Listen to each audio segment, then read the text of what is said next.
मैंने पहले जो टॉपिक चूज़ किया था वो पीपीएच था, फिर डॉक्टर सरवर मलिक से मिलने के बाद मैंने अपना टॉपिक चेंज कर दिया, तो मैंने कहा डायबिटीज़ इन प्रेगनेंसी कर लूँ ताकि इनसे हम फ़ायदा उठाएं। डायबिटीज़ इन प्रेगनेंसी डेफिनेशन है कि diabetes mellitus is a collection of metabolic disorder with hyperglycaemia as the common feature and is predominantly classified into two major subtypes also known as pre-gestational diabetes और दूसरी gestational diabetes इसमें आएगी।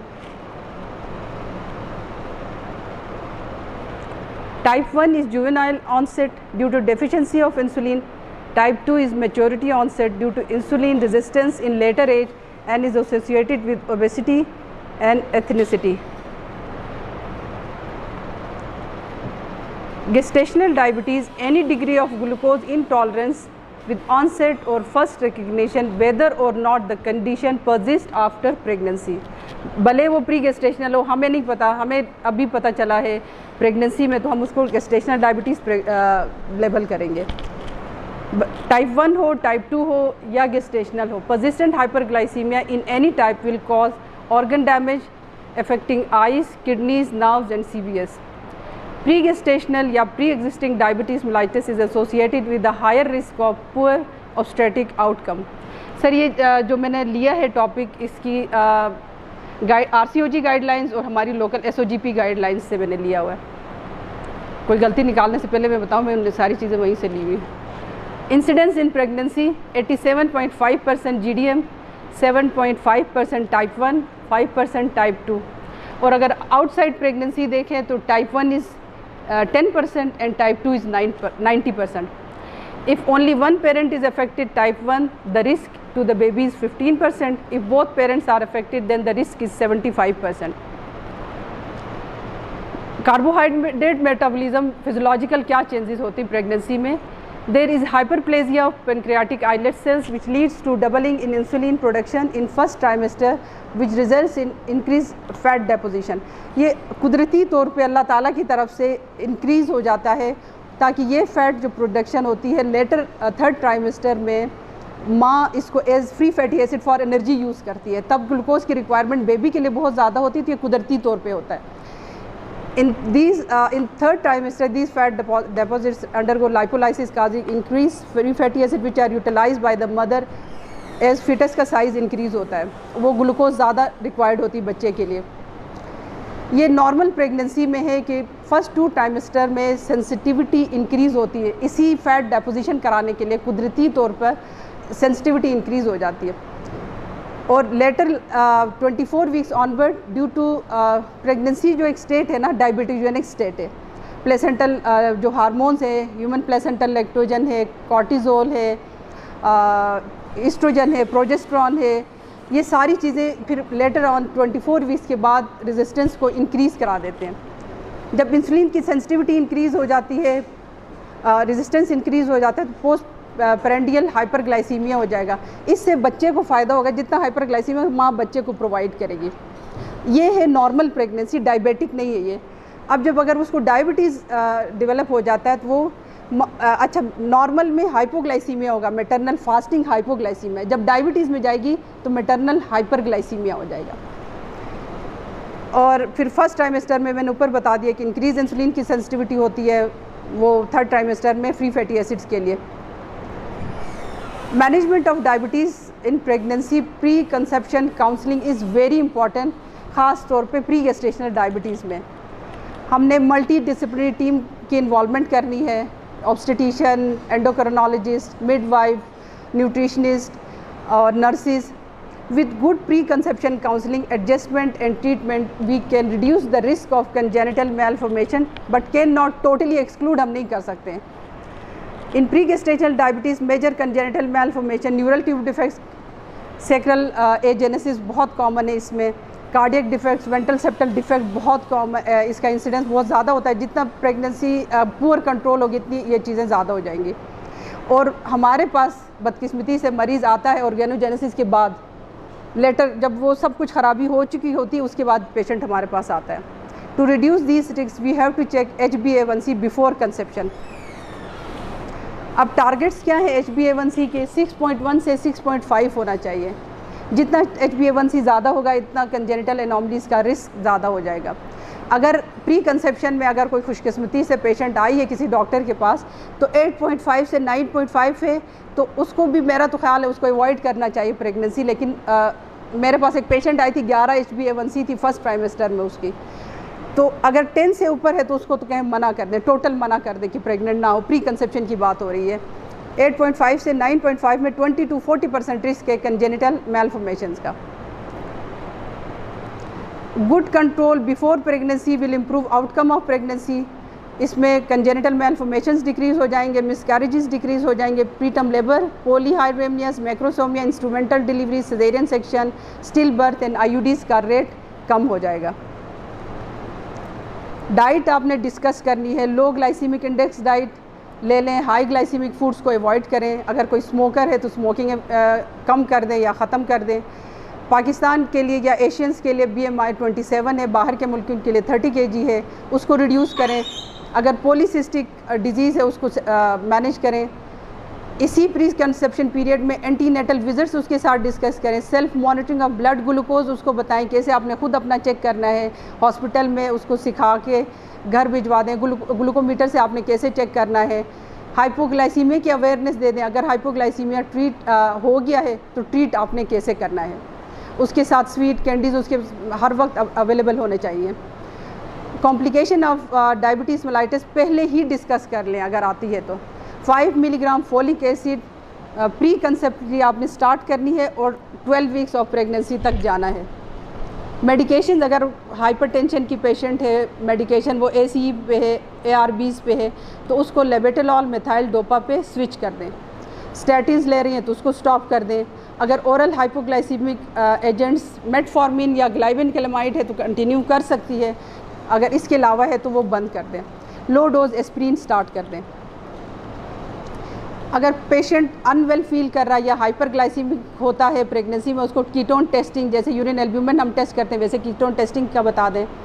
Retinopathy अगर 6 months में उसका हुआ है तो देन रिव्यू एट 28 वीक्स, और उसके बाद अगर नॉर्मल है तो एनुअली आपने रेटिनोपैथी के लिए चेक करना है। Nephropathy, if creatinine level greater than 120 micromole पर लीटर और यूरिन एल्ब्यूमिन रेशियो 30 मिलीग्राम से ज़्यादा है तो उसको कहें कॉन्ट्रासेप्शन कंटिन्यू करें और refer to nephrologist. Pregnancy avoid करें। Women with end organ damage better to avoid pregnancy due to close association with other autoimmune disease। Thyroid test ज़रूर कराएं। 44% रिस्क है यंग पेशेंट्स में थायराइड का। अब screening, whom to screen and when to screen। All women, Asian सब औरतों की screening करनी है आपने। किस तरह करनी स्क्रीनिंग? OGTT। और मेनली जब हमारे पास फर्स्ट ट्राइमेस्टर में आते हैं तो नॉजिया वॉमिटिंग पहले ही उनको इतना ज़्यादा होता है, 75 ग्राम लोड हम उनको देते हैं OGTT कराने के लिए, तो वो वॉमिटिंग करके फारिग हो जाते हैं। तो उन केसेस में जिनमें नॉजिया वॉमिटिंग ज़्यादा है, फास्टिंग ग्लूकोज HbA1c स्क्रीनिंग के लिए इतना यूज़ नहीं होता। ये एज अ प्रीडिक्टर है कि आप एसेस करें कि कितनी एनॉमलीज़ का इसको रिस्क है। अगर नहीं हुआ है कुछ भी तो चलो इससे भी हम थोड़ा सा अंदाज़ा लगाते हैं कि इसको कितना एक है। इफ़ OGTT, अब इस बुकिंग में हमने OGTT कराया, नॉर्मल है तो 24 और 28 वीक्स में रिपीट करना है। अब GDM का डायग्नोस्टिक OGTT दिया हमने, डायग्नोस्टिक क्राइटेरिया क्या है? फास्टिंग मोर देन 92 इक्वल और मोर देन 92 हो, 1 आवर मोर देन और इक्वल टू 180 और 2 आवर्स में मोर देन और इक्वल टू 153। इन तीनों में से कोई एक फिगर आया है तो she is diabetic, GDM diagnose हो गया। इसके अलावा फैमिली हिस्ट्री किसी की है तो उसमें आपने ये सारा जो पीछे मैंने स्क्रीनिंग बताई ये करनी है। History of GDM in previous pregnancy, maternal obesity, previous अगर 4 kg से ज़्यादा का बच्चा है, एशियन ग्रुप से, एथनिसिटी 35 ईयर्स ऑफ एज से ज़्यादा है, मल्टीपैरिटी है, पॉलीहाइड्रेमियास, फीटल एनॉमली, अगर उसके पहले रिकरेंट प्रेगनेंसी लॉसेस हैं, bad obstetric history, multiple pregnancy, इसमें हमने स्क्रीनिंग करनी है। अब ट्रीटमेंट में नॉन फार्माकोलॉजिकल ट्रीटमेंट है और फार्माकोलॉजिकल ट्रीटमेंट है। नॉन फार्माकोलॉजिकल ट्रीटमेंट में डाइट और exercise is very important. Avoid foods with high glycaemic index, this will help to reduce the risk of macrosomia. Manage caloric intake 25 से 35 kilo calorie पर KG according to the body weight. अगर मोटी women है तो 1500 से 1800 kilo calorie per day लेना है, लेकिन 1500 से नीचे ना जाए प्रेगनेंसी में, कैलोरीज इससे कम नहीं लेनी है। Minimum of 175 gram of carbohydrates to 28 gram of fibre must be included. और स्मॉल फ्रीक्वेंट मील्स हम डायबिटिक पेशेंट को एडवाइस करते हैं, 3 meals and 3 snacks, 3 meals 3 snack and 1 at bed time. अगर वो मल्टीपल इंसुलिन रिजीम पे है तो बेड टाइम पे ज़रूर स्नैक लेना है। The aim was to achieve normoglycemia, providing adequate maternal weight gain and adequate fetal growth and to prevent starvation ketosis.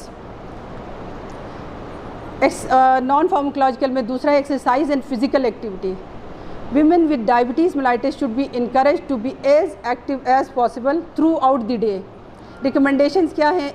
1 hour after meal, और इसको स्प्लिट कर सकते हैं 15 minute exercise twice a day. Brisk walking can be continued till term at a pace that is comfortable except in women with obstetrical और medical। कोई APH की patient है, pre एक्लैम्शिया की पेशेंट है जो ब्रिस्क वॉक नहीं कर सकती है, उनमें फिर हम सिटिंग पोस्चर में आर्म एक्सरसाइजेस उनको बता दें। फार्माकोलॉजिकल थेरेपी में ओरल हाइपोग्लाइसीमिक एजेंट्स हैं, इंसुलिन है, should be started if target blood glucose are not achieve within 1 week of medical nutritional therapy and exercise. Exercise से अगर उसका कंट्रोल नहीं होता है तो मेटफॉर्मिन या ग्लाइबेनकेलेमाइड या प्लस माइनस इंसुलिन या डायरेक्ट इंसुलिन आपने स्टार्ट करना है। ओरल हाइपोग्लाइसीमिक एजेंट्स में metformin can be given safely up to 2500 से 50 milligram per day. If unable to achieve desirable levels after 1 week तो इंसुलिन आपने शुरू करनी है। Sulphonylureas are not recommended during pregnancy according to clinical evidence कहता है कि नहीं दे, लेकिन कुछ स्टडीज़ हैं जो कहते हैं कि ग्लाइबेनकेलेमाइड अभी दे दें, पहले नहीं देते थे। Insulin therapy gold standard insulin है, भले वो टाइप 1 हो, टाइप 2 हो, गेस्टेशनल डायबिटीज़ हो, gold standard treatment is insulin. When non-pharmacological and oral hypoglycemic fails to control blood glucose values, either insulin only should be started or be combined with metformin. Insulin may be started as first line treatment in women with associated obstetrical complication. First मतलब उसमें हमने direct इस पे जाना, अगर उसको pre एक्लैम्शिया है, पॉलीहाइड्रेमिया से बच्चे का वज़न बहुत ज़्यादा है या ब्लड शुगर लेवल 126 से फास्टिंग ज़्यादा आ रहा है और random blood sugar more than 200 milligram, तो डायरेक्टली हमने इंसुलिन पे जाना है। अब टाइप्स ऑफ इंसुलिन जो हम यूज़ करते हैं, basal insulin and bolus insulin. Basal में हम NPH डेटिमर, आपके पास आइए सर, डेटिमर यूज़ कर रहे हैं आप लोग, और बोलस इंसुलिन में रेगुलर इंसुलिन और इंसुलिन एनालॉग्स आते हैं। अब प्रेगनेंसी में कंट्रोल वैल्यूज़ क्या हैं?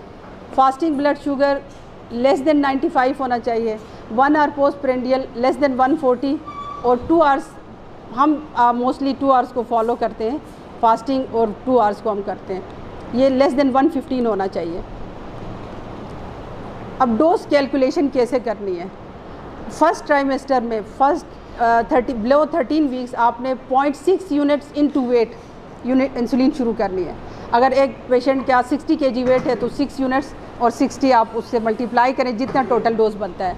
अगर सेकंड ट्राइमेस्टर में है 14 से 26 वीक्स में 0.8 यूनिट्स इनटू वेट, 27 से 37 तक 0.9 यूनिट्स इनटू वेट, 38 से 40 तक 1 यूनिट्स इनटू वेट आपने मल्टीप्लाई करके जितनी total dose according to age weight बनता है वो आपने देना है।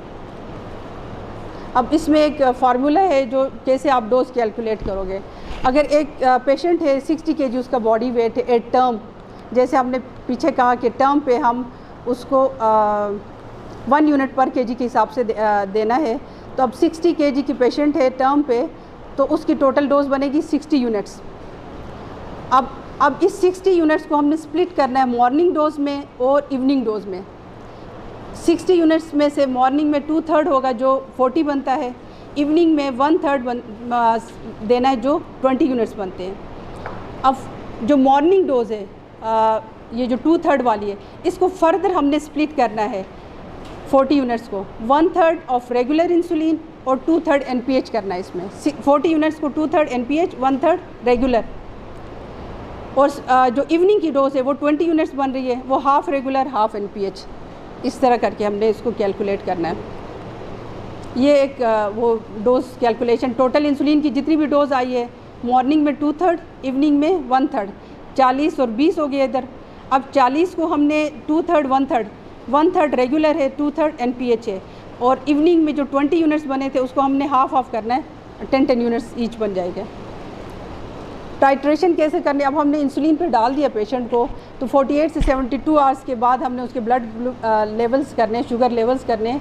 अगर वो हमारे डिज़ायर्ड लेवल्स पे नहीं आ रहे तो हमने, अगर वो फास्टिंग ज़्यादा आ रहा है तो NPH को बढ़ाना है, बेजल इंसुलिन को बढ़ाना है अगर फास्टिंग सही नहीं आ रहा है। अगर पोस्ट प्रेंडियल लेवल सही नहीं आ रहे तो हमने बोलस रेगुलर इंसुलिन को बढ़ाना है।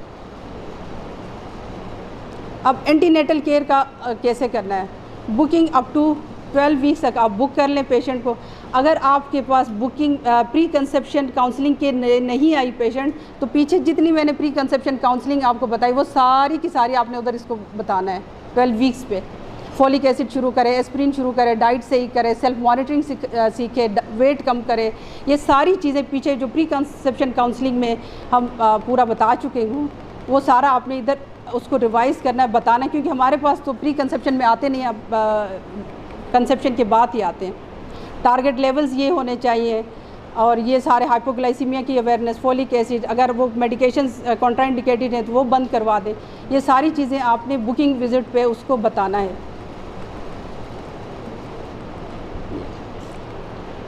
और अब बुकिंग में मेरे पास आई है, मैं blood group, CBC, urine analysis, HbC screening, thyroid profile बहुत इंपॉर्टेंट है जो हम नहीं कराते हैं, और बहुत पेशेंट हैं थायराइड की गिलगित में। HbA1c अगर पहले नहीं हुआ तो अब करा लें। अब इस वक्त जो बुकिंग में अल्ट्रासाउंड होगा वो वायबिलिटी के लिए, डेटिंग के लिए, प्रेगनेंसी सिंगल है कि मल्टीपल है, और एनियोप्लाइडिस को रूल आउट करने के लिए नकल थिकनेस हमने कराना है। 13 से 24 वीक्स तक regular visits 1 to 2 weekly, depend करता है कि उसकी ग्लाइसीमिक कंट्रोल कैसी है। फिर 20 से 22 वीक्स तक भी आपने, और पेशेंट्स को, मैं तो अपने पेशेंट्स को अपना व्हाट्सएप नंबर देती थी, वो व्हाट्सएप करते हैं अपने ब्लड ग्लूकोज लेवल्स, उसको अकॉर्डिंगली, अब बार बार आना मुश्किल होता है तो वो उधर एडजस्ट हो जाता है। और 22 वीक्स में फिर आपने रिव्यू करनी है सारी चीज़ें, और अल्ट्रासाउंड फॉर एनॉमली स्कैन कराना है, और फर्स्ट डोज ऑफ TT लगाना है इस वक्त। 24 से 26 वीक्स में अगर हमने पहले जो बुकिंग पे OGTT कराई थी, स्क्रीनिंग कराई थी, वो नेगेटिव है तो अब हमने रिपीट कराना है इधर। 24 से 36 हफ्ते में OGTT वैसे हम जो है मोस्टली इस वक्त कराते हैं, लेकिन बुकिंग पे करा के अगर वो नेगेटिव आया है और प्रीवियस हिस्ट्री है तो 24 हफ्ते बुकिंग में ज़रूर कराना है, और 24-26 हफ्ते में रिपीट करना अगर प्रीवियसली नेगेटिव है। और उसी वक्त 2D एको ज़रूर कराना है, वेंट्रल सेप्टल डिफेक्ट्स, और ये बहुत ज़्यादा कॉमन है, इसमें इंसिडेंस इसका बहुत ज़्यादा है। 28 से 32 वीक्स में वही एंटीनेटल चेकअप होगा, सारी इन्वेस्टिगेशन रिव्यू हो जाएंगे, ब्लड ग्लूकोज लेवल्स हम देखेंगे। 28 से 34 वीक्स में सेकंड डोज ऑफ TT लगेगा, अगर ज़रूरत है स्टीरॉयड एडमिनिस्ट्रेशन होगी, प्री टर्म लेबर का रिस्क है, कोई ऐसी बात है तो स्टीरॉयड्स लगाएं। Fetal growth, amniotic fluid volume, abdominal circumference, CBC, urine, क्योंकि डायबिटीज़ मैक्रोवास्कुलर डिजीज़ है, प्री एक्लेम्शिया का इसमें रिस्क बहुत ज़्यादा होता है, तो यूरिन RE आपने DR ज़रूर कराना है हर पेशेंट। मैं तो मंथली कराती हूँ देखने के लिए, तो ये आपने ज़रूर करा, ब्लड ग्लूकोज लेवल्स देखने हैं। 34 से 36 वीक्स में प्लेसेंटल लोकलाइजेशन, और अगर आपको लग रहा है बच्चा स्मॉल फॉर गेस्टेशनल एज है तो डॉपलर और बायोफिजिकल प्रोफाइल, अगर पीछे अगर हमने उसका OGTT नहीं कराया तो अब भी चांस है, अब भी करा लें, क्योंकि हमने 40 हफ्ते तक जाना है, 39 वीक्स तक एटलीस्ट। डिस्कस इसी वक्त 36 वीक्स में पेशेंट के साथ सारी काउंसलिंग वोमेन के साथ, फैमिली के साथ करें। Timing, mode of birth, NICU की उसकी ज़रूरत पड़ सकती है, breast feeding, postmortem care, contraception, इस इधर आपने डिस्कस करना है। 37 से 40 वीक्स तक फिर आप ग्लाइसीमिक कंट्रोल देख लें, मोड ऑफ डिलीवरी डिस्कस कर लें, C सेक्शन हो सकता है, इंडक्शन ऑफ लेबर, अगर स्पॉन्टेनियस लेबर और C सेक्शन का, spontaneous labour until and unless अगर कोई ऑब्स्टेटिक इंडिकेशन नहीं है, हमने नॉर्मल वेजाइनल डिलीवरी करानी है डायबिटीज़ में। Intrapartum management, timing of delivery uncomplicated है, वेल कंट्रोल डायबिटीज़ है, आप इसको 38 से 39 वीक्स तक लेके जा सकते हैं। कॉम्प्लिकेटेड है, अनकंट्रोल डायबिटीज़ है, 37 कंप्लीटेड वीक्स पर डिलीवर करा दें। Well control diabetes vaginal delivery should be there, complicated uncontrolled और ऑब्स्टेटिक इंडिकेशन है तो सिजेरियन सेक्शन। अब ग्लाइसीमिक कंट्रोल ड्यूरिंग लेबर, अगर डाइट और एक्सरसाइज पे कंट्रोल्ड है तो 6 to 8 hourly during labour. If she is on pharmacological therapy 1 to 2 hourly monitoring is needed. Goal हमारा ये है कि 72 से 126 milligram per decilitre during labour उसके शुगर्स हों। अगर वो कंट्रोल नहीं हो रहा था 1000 cc 5% डेक्सट्रोज में 12 units of insulin should be started during labour.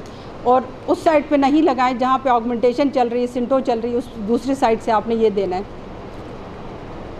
Postpartum management, women with diabetes, gestational diabetes usually revert back to normoglycemia, so pharmacological therapy should be modified or stopped. Mostly ये बंद हो जाती है, gestational diabetes वालों को ज़रूरत नहीं पड़ती है क्योंकि इंसुलिन रेजिस्टेंस सेंसिटिविटी कम हो जाती है, कम हो जाती है जैसे प्लेसेंटा आउट हो जाता है। Women with pre existing type 1 diabetes, इसकी sensitivity insulin sensitivity increases, insulin requirement 50% कम हो जाती सून आफ्टर डिलीवरी टाइप 1 में। Women with pre existing type 2 diabetes can continue to take oral hypoglycaemic according to blood glucose level, या insulin जिस पे भी वो थी टाइप 1 और टाइप 2 में। रेफरल ऑफ टाइप 1 और type 2 women postnatally to primary health care, जिससे पहले वो अपना चेकअप करा रही थी डॉक्टर सरवर मलिक के पास भिजवाएं या जो भी जिसके पास भी करा रही थी उसके पास वापस भिजवा दें। इस्लामाबाद नहीं, इधर आ जाए।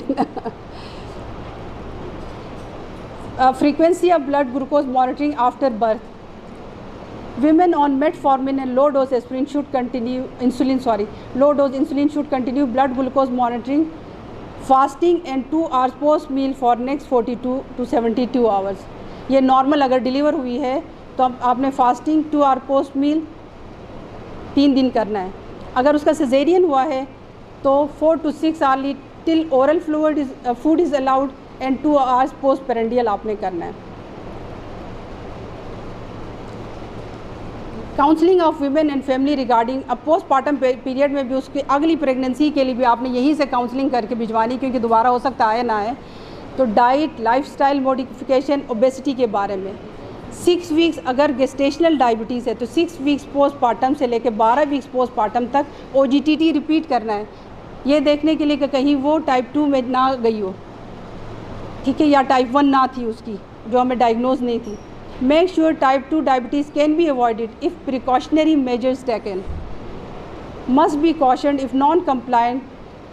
बताएं कि अगर आपकी गेस्टेशनल डायबिटीज़ थी, अगर आप अच्छा कंट्रोल करते हैं तो आप इसको रोक सकते हैं। अदरवाइज़ टाइप 2 में 50 से 70% औरतें टाइप 2 में विदिन 5 to 10 ईयर चले जाते हैं।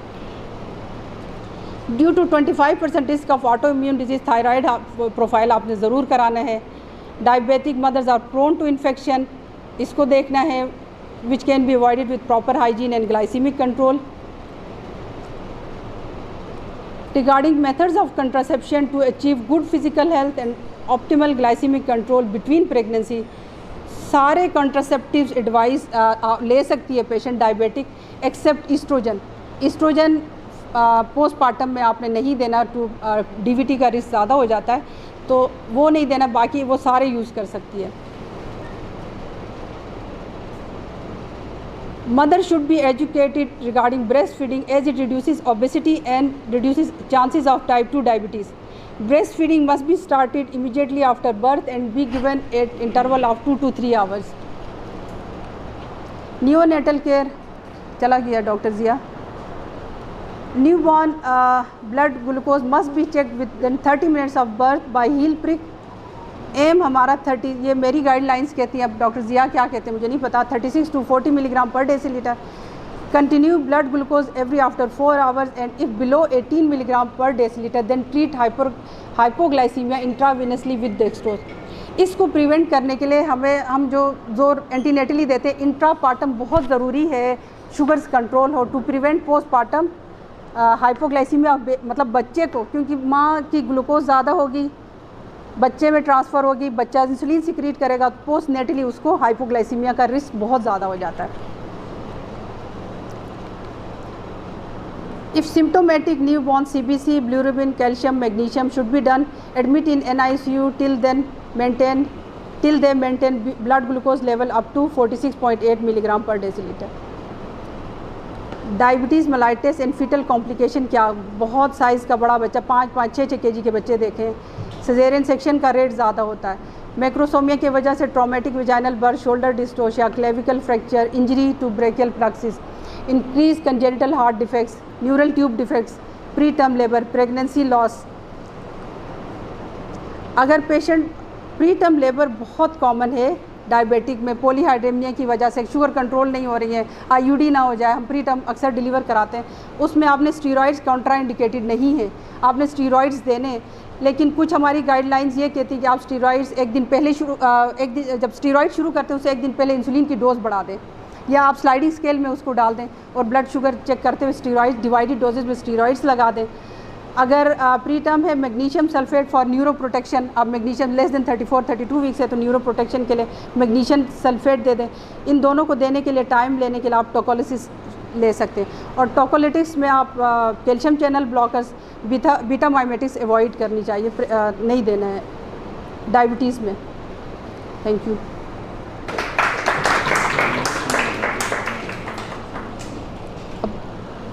कोई क्वेश्चन?